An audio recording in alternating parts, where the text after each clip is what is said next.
Hey guys, what's happening? It's Karan Baker. I'm in LaSalle University talking about gun reform.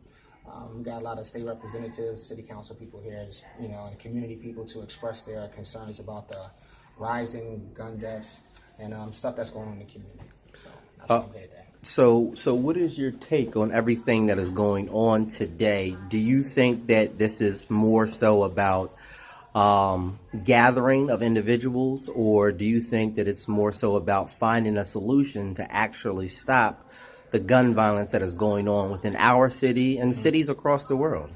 I think it's a gathering individuals because most people are here discussing their grievances about people who they lost in gun violence, but nobody's actually here talking about what the solutions are. It's maybe like a handful of people here who actually have genuine concerns and people who have general ideas and programs to actually try to combat these issues that's going on with our city. When I see a whole bunch of people in the audience, most of them are like officials, people with different kinds of walks of life, but the everyday average person, that person shouldn't be here. It's a lot of community leaders that should be here who combat this stuff every day, who have programs going on all the time to try to help our youth, to keep them out of jail, to keep guns out their hands.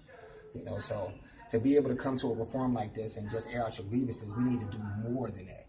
We need to have action, solutions to these problems and not just complaints, So that's my thought on it.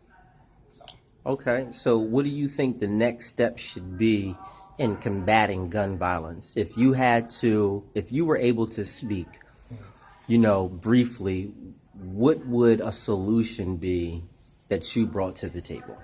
I think that they need to invest more in actual programs that work.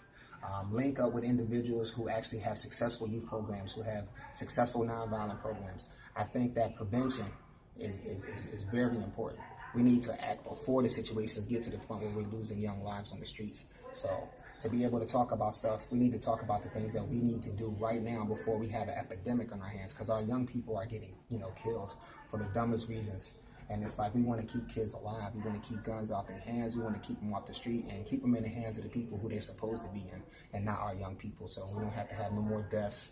I'm tired of going to funerals.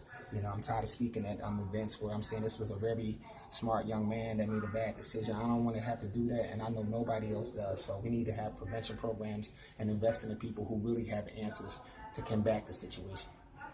One last question. Shoot. In all honesty, do you think that if the city, the residents of the city, took more accountability for the things that they allow to happen within their community, then we could really take a stance amongst gun violence?